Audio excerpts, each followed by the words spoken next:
Good morning, guys, or good afternoon, whether you're joining me from the present or the future. Welcome back to another one of my FutureFight Vanguard series.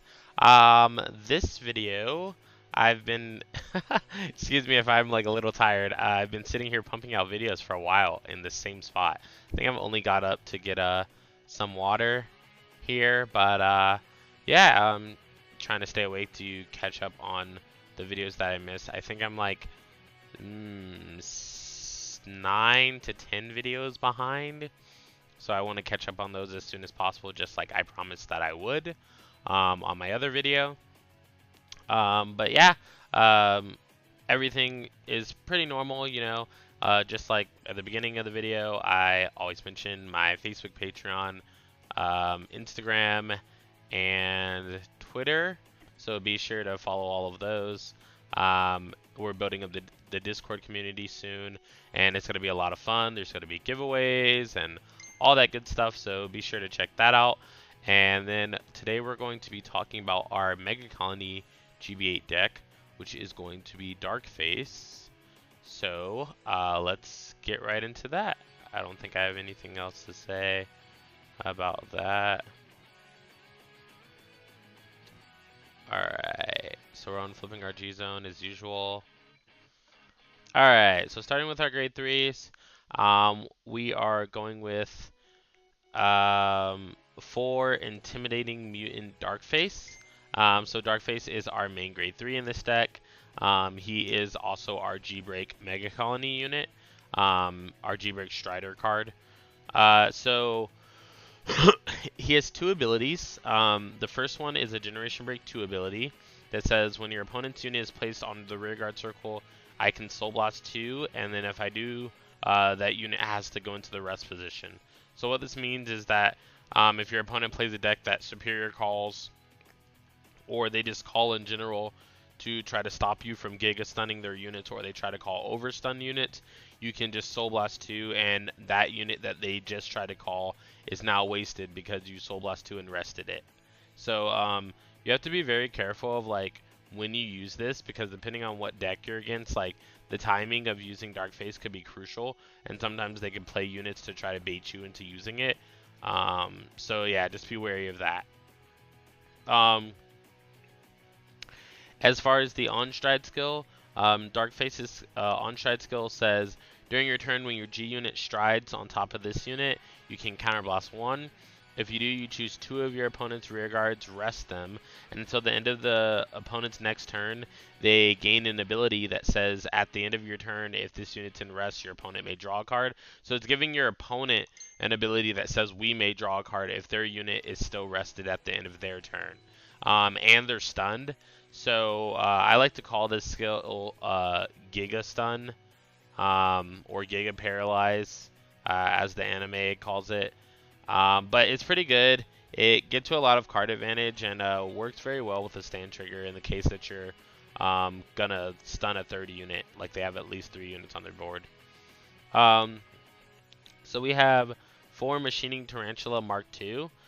So Mark II is basically what you go into when your deck gets really, really low. You Legion back all of the Legion mates and the Legions just to ensure that you check it. And it has a skill for when you drive check it. So obviously its first skill is it's a Legion. That Legion's with Machining Hornet Mark II, which is this card right here. And then when this card's drive check reveals a card with the same name as a unit on your Vanguard circle. So if this card's in Legion, which it has to be to use this skill, if you drive check a Machining Tarantula Mark II or a Machining Hornet Mark II, your opponent's Vanguard becomes stunned, and they can't stand their Vanguard next turn. So what this means is that your opponent oftentimes has to ride and then stride if they want to attack with their Vanguard, or they have to just ride and hopefully they have a stride fodder. Because if you're that late in the game, most of the time you've already worn their hand down to a certain point. So most of the time, like using Tarantula Mark II is actually very effective in the late game. And then also its last skill is it says Soul Blast 2 machining cards, and choose one of your opponent's rear guards, and that unit cannot stand during your opponent's next stand phase. So the reason why this skill is very useful is not because of the stun skill in my opinion, but because of the loop Legion potential. So you can ride a Mark Tarantula Mark II and then Soul Blast 2 machining cards that are the Legion and the Legion mate, and then Legion them back into your deck. So that becomes very powerful, very fast, and people really underestimate that. Next up, we run 4 Punish Tag. We're starting off our grade 2s here. It is a Generation Break 1 Dark Device card. So Dark Device is the mechanic for Mega Colony. It's basically Dark Device activates if your opponent has no stand units in the same column as this unit. So column is I like to call it across the street. So if you look at all the columns, or if you look at the way that the field is set up, your Vanguard will be in the same column as your opponent's Vanguard. Your left rear guard will be in the same column as your opponent's right rear guard, and your right rear guard will be in the same column as your opponent's left rear guard. So basically, if we were to play the Punish Tag here, that would mean that all of your opponent's units here would have to be rested, or they have to have no units there at all, because it also counts if you have no units there. So it's Dark Device Generation Break 1 ability. Is when this unit is placed on the rearguard circle. If you have a Vanguard with Darkface in its name, this unit gets 2,000 power, so it becomes 11k attacker, and you choose one of your opponent's rearguards and you Giga Stun it. So it basically does the same thing that Darkface on Strat Skill does, except it only chooses 1 target instead of 2. Still a very, very solid card. Wouldn't really sacrifice it for anything, like it's too valuable in most situations. Moving on, we have Machining Hornet Mark II. We literally only run this to be the Legion that goes with Machining Tarantula Mark II. We can also call Hornets, like in the case that we're in the late game with Tarantula, we can use Tarantula's skill to stun a unit, and then Hornet's skill to stun units, and if we still have Earth Dreamer in the deck at that point and we're using it, then that would be a good way to use it. We also have Machining Papillo, or Papillo, however you would like to pronounce it. Basically, whenever this card is placed on rearguard circle, if we have a Mega Colony Vanguard, we can choose one of our opponent's rearguards, and that unit is stunned. So this creates some really good stun pressure with Earth Dreamer. And Earth Dreamer is kind of like a hard condition to get off. Like, once you realize like what's going on, you'll realize that Earth Dreamer is like kind of a hard condition to get off, so I wanted to run more cards to supplement that. And then we have 4 Stride Fighter Little Doricas, pretty self-explanatory. We want to stride a lot. 4 Star Shield, which is our unflip PG in Mega Colony, also pretty self-explanatory. We use Counterblast pretty heavily. Then we run 4 Vulcan Laferty. So what this does is it has 2 abilities. First, it has a Generation Break 1 Dark Device ability, which is at the beginning of your main phase. You can move this card into your soul and countercharge 1 if Dark Device is active. And then the continuous rearguard skill is if you have a Vanguard with Darkface in its name, this unit cannot be chosen by the effects of your opponent's cards, and your opponent's units in the same column as this unit cannot intercept. So this creates such a powerful effect, honestly, because not only can your opponent's rearguards in the same column up and down not intercept, which makes that powerful. If you stun their rearguard and they can't intercept to get rid of it, they would have to call over it. And then also, like, it basically has resist without saying that it has resist, because it can be chosen by the effects of opponent's cards. So Narukami can't choose it. Like, if you have a field of just Vulcans, which I did have one game, maybe not the game that it shows on here, but I did have one of my test games where it was against Narukami, and they kept trying to bind my stuff, and I only had Vulcans on the field, so they couldn't bind anything. Next up, we have 1 Machining Mosquito. Pretty simplistic card. When this card is placed on Vanguard or Rearguard Circle, if we have a Mega Colony Vanguard, we can Soul Charge 1. This helps to supplement Darkface's skill, also Machining Tarantula's skill, if we're that late in the game. We have 1 Childhood Command Rosenberg. Rosenberg is our Dark Device starter. It has a Generation Break 1 Dark Device skill and an Activation skill 2. Sorry, it has 2 activation skills. The first activation skill is a Generation Break 1 Dark Device skill that says when Dark Device is active, you can choose to activate this card by putting it into your soul. And if you do, you choose one of your opponent's rear guards. And until the end of the turn, until the end of your opponent's next turn, the unit gets a skill that says this unit cannot intercept, and it cannot be chosen by the effects and costs of your cards. What this means is that your opponent can't target their own units with effects, which against some matchups can be very, very useful because, like, for example, Luard, if you were to use this in combination with the Darkface grade 4 that does the same thing, and you select like all your opponent's Shadow Paladin units, they can't sack their own units for their skills, and they also can't choose the units to go away with like Luard's on stride skill and stuff like that. So very good against decks like that. Its other skill is rest this unit and choose one of your opponent's units and rest it. So you usually want to rest all of their cards so that you can get off Dark Device. And so if they leave like a couple units standing or something, like with Darkface and this, you should be able to rest all of them. Next up, going to the triggers, we run 4 Scissors Shots Mutant Bomb Scissor. Bomb Scissor is our Darkface crit that shoves into the soul and gives 5k to Vanguard when it attacks.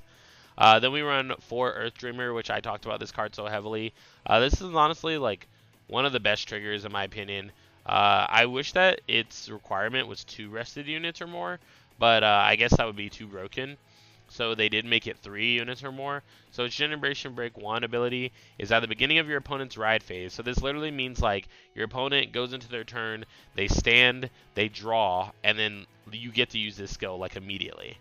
So at the beginning of your opponent's ride phase, if the number of your opponent's rested rear guards is 3 or more, then you can pay the cost. And if you do, you shove it into the deck, you shuffle your deck, and you draw 2 cards. So it's basically like a pot of greed, I guess. But it's really just a +1 because you're losing the Earth Dream. You're putting Earth Dreamer back to the deck to draw 2 cards. So it's not a bad card at all. I love it. Then we run 4 Ingot Schaefer. This is our draw trigger. It's a Margle clone, which means that it shoves into the soul, and we can give one of our Mega Colony units plus 3,000 power. Kind of useful, like kind of just there, just chilling. Then we have 4 Gastronomic Battler Relish Girl. So Relish Girl is it's a good heal. I mean, it just really filters out your hand for the most part. It's one of those new heals from the Fighters Collection that allows you to drop 1 and draw 1. So you choose a grade 1 or less from your hand and discard it when you go into Relish Lady, which is our new G-Guard from the Fighters Collection. And if you do that, you can draw a card. Moving into our G-Zone, we have 4 Merciless Mutant Deity Darkface. So I was talking about Darkface before. This card is also a Dark Device skill, so it can only be activated if your opponent's Vanguard and the rear guard behind that is either non-existent or resting.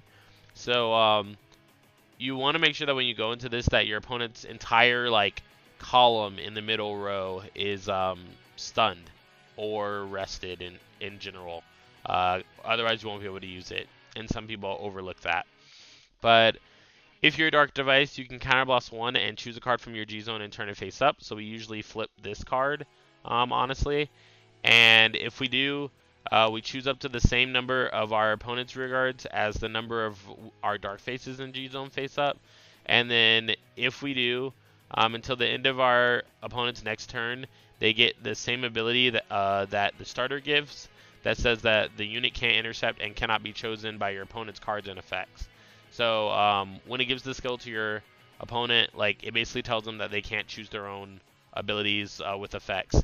Now, when it says this, effects also include triggers because a trigger is counted as an effect. So if they were to get like a stand trigger or a draw trigger or something like that, they can't put the power on the unit that has this skill because it can't be chosen with effects. This card also gets 5,000 power for every rear guard chosen with this effect, so pretty good. Then we have 4 Stun Beetle. Stun Beetle is kind of like an on and off card. Like, if you're sure that your opponent can't guard it, it's broken. But other than that, your opponent's always going to guard it. Like, I guess you could go into it if you want some pressure from your opponent, like if you want to force some cards out of them. But basically what Stun Beetle says is when this unit's attack hits a Vanguard, you can counter blast 2 and flip a Stun Beetle from your G zone. If you do, all of your opponent's Vanguard cannot stand during the next stand phase, and during your opponent's ride phase, they cannot normal ride. So basically the best case scenario after getting hit by Stun Beetle would be they would be able to stride and use any of their stride abilities, but not be able to attack with their Vanguard because it would be stunned. Because when you stride, your stride comes into the game the same state as your heart card, and if your heart card is rested, then your stride comes in at rest. So that would be the best case scenario. That's why it's like kind of considered an auto loss when you just get hit by Stun Beetle, because a lot of times like decks can't recover from that. It's just really, really strong. Then we run one of the GB8, Seal Assassin, Mutant Deity, Tyrannus. I really barely used Obturandus, so I might even run 2 of this in hindsight. But what it does is Generation Break 8. All of your opponent's Vanguards and Rearguards lose their auto abilities and they cannot intercept. And then all of your units get plus 5,000 power for each of your opponent's Vanguard and Rearguards in rest. So if your opponent has 2 Rearguards and all of their Rearguards are in rest and their Vanguards in rest, then you give everything 15k power. Now this card is like so powerful and can like end games so cleanly without having to do much about it. Then we run one Lawless Mutant Deity, Obturandus. Obturandus is a Generation Break 2 card that says Counterblast 2 and choose a card from your hand, discard it, and then your opponent cannot call cards, call his or her units to Rearguard Circle until the end of your opponent's next turn. So you can basically use this to force a Darkface skill, like make sure those units stay on the board, they don't replace them, they don't try to play new cards, none of that stuff. So a really good card. And then we have one Paraspear. Paraspear skill is when it's placed on Vanguard Circle, rest all of your opponent's units, and if the number of your opponent's rested units is 3 or more, you draw a card, and then this unit gets plus 5,000 power. So that's it for our offensive strides. Our defensive strides being our G-Guardians. We run 2 of the new G-Guardian, Relish Lady. So what Relish Lady does is you flip a G-Guardian face up when you put her on the guard circle during the battle that your opponent's Vanguard attacked. So that's honestly the only terrible thing about this card in my opinion, is there's 2 terrible things. One, it doesn't gain shield power. So for you flipping a G-Guardian, like I would prefer for it to be like a little more defensive.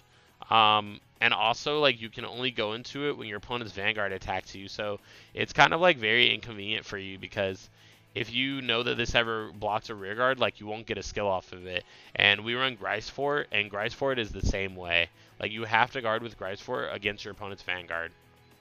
So when you're when this unit is placed on guard circle during the battle that your opponent's Vanguard attacked, then you can flip a G-Guard, and then if you do, your opponent chooses 2 of their rearguards and they may rest them. And if they choose not to rest or they can't rest, you draw a card, countercharge 1, and soul charge 1. So this lets you refund your cost a little more. It's very free card. It's a good skill. I just wish it gained some shield and that it wasn't on Vanguard only attacks. Then we have 2 Grisefort. What Grisefort does is counterblast 1. When this unit is placed on the guard circle during the battle, your Vanguard is attacked by your opponent's Vanguard. You can rest all the units in your opponent's back row, and this unit gets 5,000 shield for every 2 of your opponent's units at rest until the end of the battle. So if you do it on their Vanguard and then you rest their full back row, then this unit will get plus 10k. So it's not bad. Like, it's not good. It's just a little better than Scarabegus in my opinion. So that's why we run 2. We do run 1 mutant or Dream Mutant Deity, Scarabegus. What Scarabegus does is when this unit is placed on the guard circle, if the number of your opponent's units at rest is 2 or more, then this unit gets plus 5,000 shield. So usually when your opponent is attacking and resting a unit by like boosting their attacking unit, usually they're going to have 2 units rested. So that automatically gives you the skill. The skill's pretty easy to use on Scarabegus. Moving into the games, we have our Darkface GB8 1 game. We're playing against Narukami. We're playing against kind of like a weird build because you usually don't see them run Stormbring Dragon. But we do go second. We no guard his Vanguard, so he's able to counterboss one top 5, and he gets a sparking off of it, which is very useful for him because he didn't have a grade 3 before that. And I didn't actually realize that. But we caught a Papio and stunned his starter, just so that he couldn't rest it and do more shenanigans to us. He does attack our Vanguard and checks a critical. We also check a critical and put power to our Vanguard. And then we're forced to ride the machining card, which is kind of like the bad part of this deck. Like, I hope that when they come out with the Zoo Nation booster that they come out with a new Darkface, because this deck really needs it. Like, you suffer a lot when you don't ride the main Darkface. So our opponent rides and does not stride, which is pretty interesting. Like, pretty sure that's a reason that we didn't die. So we go into Perisphere, we draw a card. We use Papio to, again, stun his starter. And then we attack 9k to his rearguard. And we attack Vanguard. We get a draw trigger. We go power draw. And I actually forgot to, or I didn't forget to use the crit trigger. We're not on a Vanguard heart, so it's kind of impossible for me to use the crit trigger. Also, our power just went out while we're recording this, but we're going to try to keep going, even though you guys can't really see my face. And there it is. Our power's back. But yeah, that's been happening all day because of the hurricane, guys, so I'm sorry about that. But yeah, our opponent, like, while that was happening, our opponent does attack into us, and we just die because we don't have the resources to survive, basically. And it was pretty crappy, but that's just how the cookie crumbles sometimes, honestly. Like, nothing to be upset or sad about. Like, that's just how the cookie crumbles, honestly. So going into our Darkface GB8 game 2, we're playing against Bermuda this time, Prisms. So the Prism player starts, I ride Vulcan and I attack, no trigger on both sides, and then we choose to stun his starter. And then he rides into Vert, and he's deciding to rush us with pretty much all he's got. So we also check a draw trigger as well, so that's pretty good. We use 2 cards of Stride, which is not as great, but we use Darkface Stride skill to make him unable to intercept. We use Rosenberg skill to target late so that he can't bounce it. And then we use Koro on Koro. We use Papio on Koro. We get a stand trigger, and we choose not to attack because all the units are right where I want them, basically.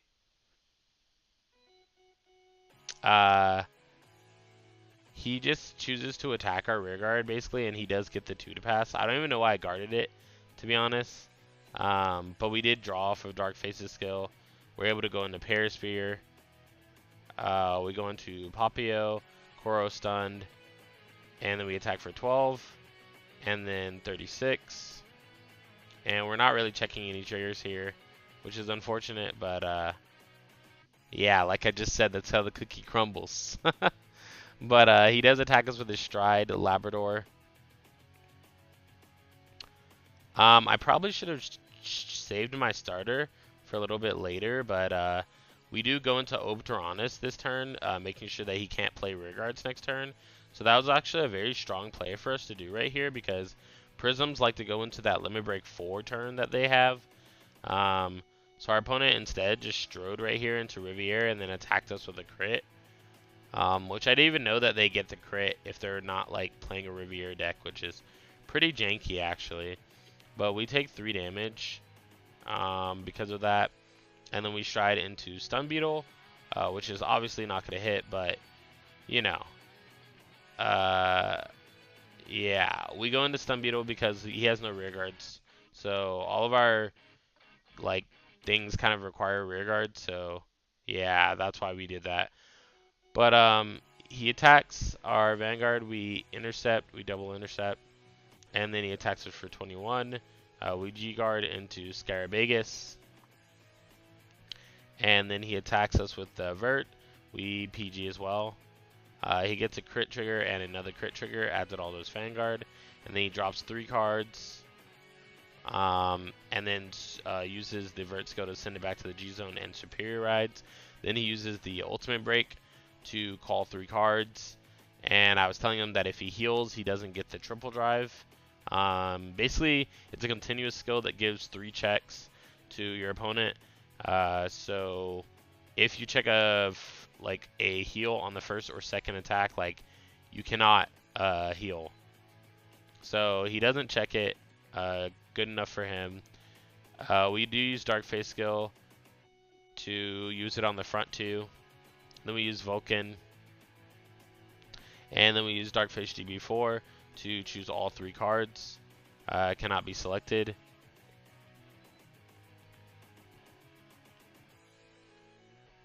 And then we attack for 11 and then attack for 30. We do get a stand trigger and stand our rear guard. Then we attack for 14 and 16. At the beginning of his ride phase, we shuffle and we draw 2 cards because of the stand trigger. He does go into Prism Vert again, and he just chooses to replace his entire field. So we're actually choosing to use Darkface skill here to rest one of his guys. So he attacks us for 21, and I just used the skill to drop 1 discard because I couldn't use the skill of the actual G-Guard because it wasn't against Vanguard.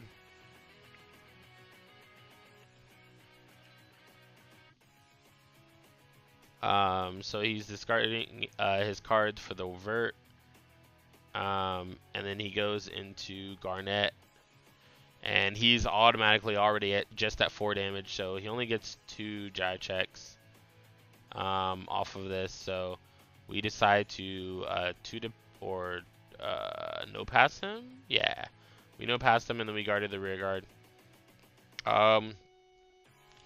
We did ride the Machining Legion after this, and after we rode the Machining Legion, like, he pretty much just says GG to us, like, even though he didn't even really officially lose yet.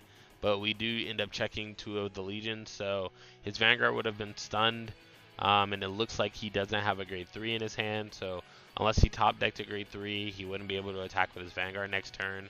However, his rear guard might be enough to kill me, honestly, depending on how he set them up. But we did win that one because he just quit, so not really a way to see how that would have proceeded further, so to speak. So loading our Darkface GB8 game 3. We're playing against Narukami again. Like I told you guys, like, the life of Narukami out here is pretty real. Like, everyone's playing it on freaking Cardfight area. But we 10k no pass him. We attack with our own card. And I'm able to get a Darkface, which is pretty good. We go into Vulcan, and then we check double Hornet. So that's kind of awkward. Like, I don't know. It was honestly overall pretty awkward. But he uses Hard Rod to make us get rid of a card, and then he has the Stride Fighter to get himself the grade 3 Vanquisher that he wants. We take his damage and we get a draw. Then we play a card, we attack his Vanguard, and we attack his Vanguard again, and then we attack his Vanguard again. And we're kind of like exploiting the weakness of Narukami, which is to just, you know, take control of their advantage, and they don't get a lot of cards in their hands, so try to keep the aggression up as much as possible. So we use Darkface skill to Giga Stun the back row. And then we use Dark Device skill on the first one. And then we use our starter on their starter. Even though they don't target any of their own cards with anything, I don't think. So he does use the new G Guardian and make us bind 1. And then he makes us bind 1 in the drop thanks to Chain Bolt. And then he PGs our rear guard.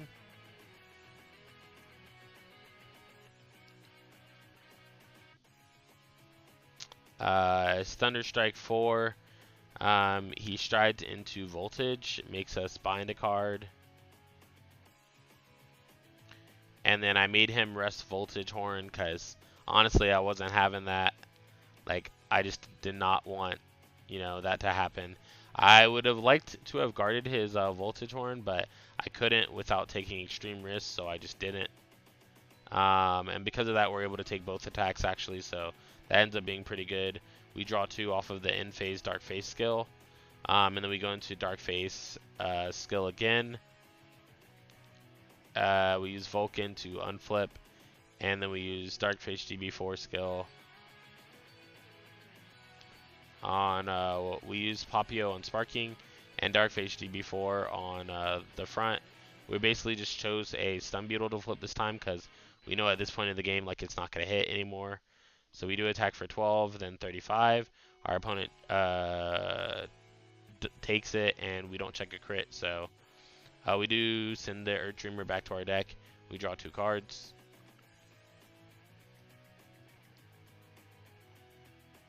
So we bound 1 and drop because of his Thunderstrike 4. And then he goes into V-Buster here. And we bind 1 from field, 1 from drop. He calls over that into Rock Climb Dragoon. And then he uses the skill to counterblast. And then now I'm using the skill of Darkface to rest it because I wasn't trying to have all of that. And then he calls a Martial Arts Dragon to the board. So all of them get plus 5,000. So I PG his Vanguard. He takes a grade 3, a 0, and a 2, and a 1. And that's when I was pretty sure that this game was pretty much over. But I draw at the end of his turn. I stride into Darkface again. I use Darkface skill, then Vulcan skill to unflip, and then Dark Device to go for 3 of his rear guards. And then I use Punish Tag on Hard Rock. And then I use Papio to stun more cards, Mosquito to Soul Charge a card, and then I call the crit to the board again. Then I attack him for 15. And because he didn't have the resources of guarding with his rear guards, we do heal. And he heals as well because he couldn't no-guard our Vanguard. So it was actually pretty pitiful. Like, he goes into VMAX here. All of his rear guards are stunned. And he attacks all of our rear guards, but we just PG our Vanguard just so that we don't lose to the Thunderstrike 5 skill. So we retire our rear guards, we take a damage. And then I chose not to draw. And then here we stride into the GB8.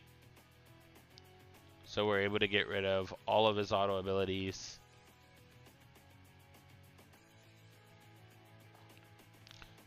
We call Papio, Mark II, a draw trigger, and a Vulcan. And he just takes it, and that's GG. We would have checked a stand trigger and a draw trigger, drawing a card. So that would have been a 41k and a 70k? Yeah, 70k that he would have had to deal with. So yeah, the GB8 is pretty dang strong. But yeah, that has been our Darkface GB8 deck. I hope you guys enjoyed it. If you enjoyed it, leave me a like on the video. It helps a lot more than you guys think. Check out the Facebook, Twitter, and Instagram of Cardfight Empire. And also check out our Patreon if you want to join our Discord community for contests and like cool banter and all this kind of stuff, live streaming, all of that stuff. You can check it out in the description down below. With that being said, this has been Josh from Cardfight Empire, and I'll see you guys on the next one.